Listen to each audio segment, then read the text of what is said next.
నమ శ్రీ మహాగణాధిపతి నమ శ్రీ సరస్వతి నమ భక్తులరా వాల్మీకి మహర్షి రచించిన శ్రీమద్ రామాయణం యథాతథంగా చెప్పుకున్నాం. ఇందులో భాగంగా నేటి వరకు మనం బాల అయోధ్య అరణ్య కిష్కింద సుందర యుద్ధకాండలు పూర్తి చేసాం. ఉత్తరాఖండ్లో 8 సర్గలు పూర్తి చేసి 9వ సర్గలోని 5వ శ్లోకం వరకు చెప్పుకున్నాం. 6వ శ్లోకం కొనసాగించే ముందు వాల్మీకి మహర్షిని ప్రార్థన చేసుకుందాం. కూజంతన్ రామ రామేతి మధురం మధురాక్షరం ఆరుహ్య కవితా శాఖా మందే వాల్మీకి కోకిలం అథాబ్రవీత్ సుతాం రక్ష కైకసీం నామ నామతః పుత్రి ప్రధాన కాలోయం యవనం వ్యతివర్తతే. ఆ తర్వాత ఆ రాక్షసుడు ఏ రాక్షసుడు ఆయన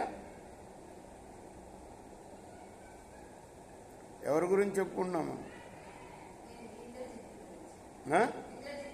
సుమాలి అనే రాక్షసుడు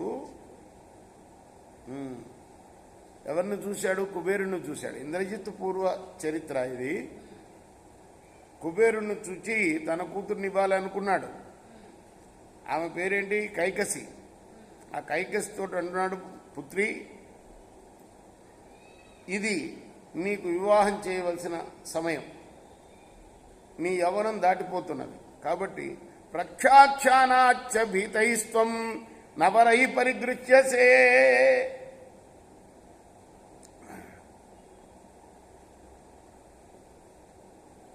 త్వత్కృతే చ వయం సర్వే యంత్రిత ధర్మబుద్ధయా.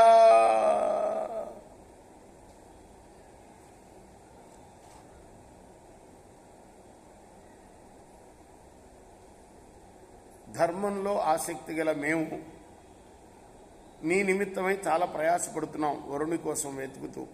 త్వం హి సర్వగుణోపేత శ్రీ సాక్షాదివ పుత్రికే కన్యాపితృత్వం దుఃఖం హి సర్వేషాం అనకాంక్షిణాం న జ్ఞాయతే చ కహ కన్యాం వరయేదితి. పుత్రికే, ఓ పుత్రి, సమస్త సద్గుణాల్లో నువ్వు సాక్షాత్తు లక్ష్మి లాంటి దానివి. ఆత్మాభిమానవంతులందరికీ కూడా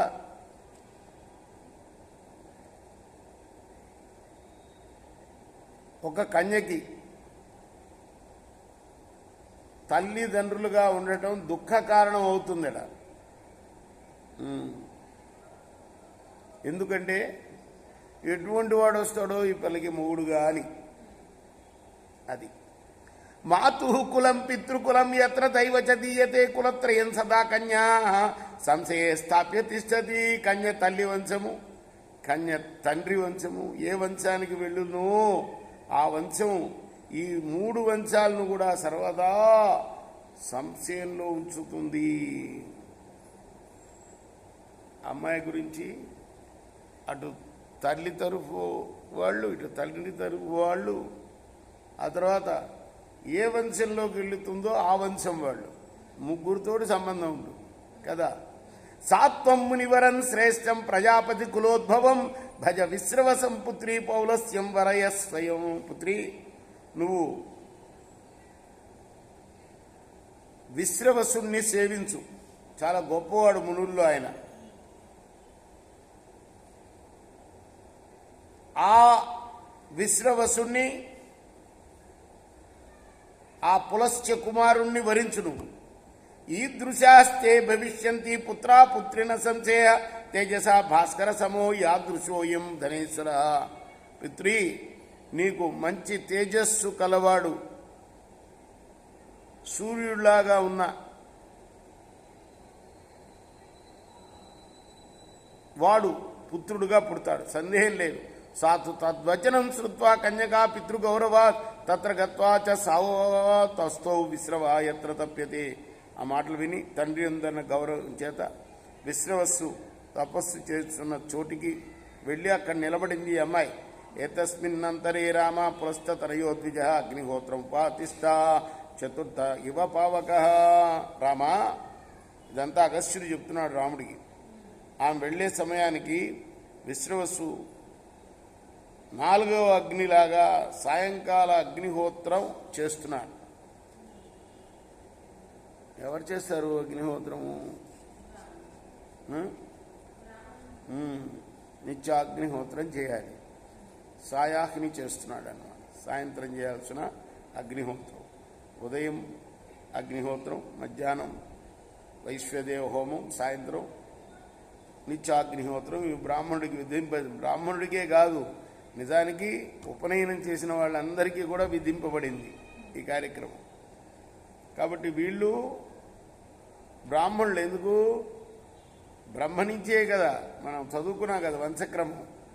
బ్రహ్మ నుంచి పులస్త్యుడు, అట్లా పులస్త్యుడు తర్వాత వీళ్ళు రాక్షసుల పుట్టక ఎలా వచ్చిందో చెప్పాడు కదా అగస్త్యుడు అంతా. కాబట్టి సమయం అగ్ని హోత్రం చేస్తున్నాడు సాయంకాలము ఈమె వెళ్లే సమయానికి.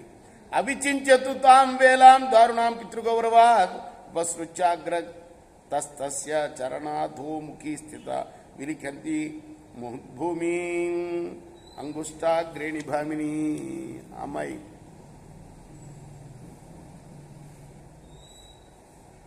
ఆ సమయం ఏ సమయం? అది సాయం సంధ్యా సమయం కదా, అతి దారుణమైన సమయం అది. ఆ ముని పాదాల వైపు చూస్తూ కాలి బొటన వేల చేత మాటి మాటికి నేలతో వ్రాస్తుందిట. అలా వ్రాస్తూ ఎదుట నిలబడింది అమ్మాయి. సతుతాం వీక్ష శుశ్రోణిం పూర్ణ చంద్రడి భారణం అబ్రవీత్ పరమోదారో దీప్యమానం స్వతేజస. ఆ విశ్రవస్సు అందమైన ముఖం కల ఈ కైకసిని చూచి అన్నాడు, భద్రే కస్యాసి దుహిత కుతోవాత్వమిహాగత కింకార్యం కన్యవాహేతో తత్వతో బ్రూహి శోభనే. ఓ మంగళప్రదురాలా, నువ్వు ఎవరి కుమార్తెవి, ఎక్కడి నుండి ఎందుకు ఇక్కడికి వచ్చావు, ఏ పని మీద ఇక్కడికి వచ్చావు అని అడిగాడు. ఏవ ముక్తాతు సా కన్యా కృతాంజలి రథాబ్రవీ ఆత్మప్రభావేన మునే జ్ఞాతుమర్హసి మేమతం. ఆ కన్యక ఆ ముని మాటలు విని అంజలి ఘటించి, ఓ ముని, నా అభిప్రాయం ఏమిటో మీరు మీ తపస్సు చేత తెలుసుకోండి, మీ తపప్రభావం చేత అన్నది. కింటు మాం విద్ధి బ్రహ్మర్షే శాసనాత్ పితురాగతాం కైకసీ నామనాంనామహం శేషంత్వం జాతుమర్హసి. ఓ బ్రహ్మర్షి, నేను నా తండ్రి ఆజ్ఞ వలన వచ్చినాననే విషయం మాత్రం తెలుసుకోనండి. నా పేరు కైకసి, మిగిలిన విషయం అంతా కూడా మీరే గ్రహించుకోండి. సతు గత్వా మునిర్ధ్యానం వాక్యమే తదువాచ విజ్ఞాతంతే మయా భద్రే కారణం యన్మనోగతం. ఆ ముని ధ్యానం చేసి తెలుసుకొని అన్నాడు, ఓ మంగళప్రదురాల, నీ మనసులో ఉన్నదేదో నాకు తెలిసిందమ్మా అని. రేపు మనం 21వ శ్లోకం నుండి కొనసాగిద్దాం. కృష్ణార్పణమస్తు, సాయి కృష్ణార్పణమస్తు.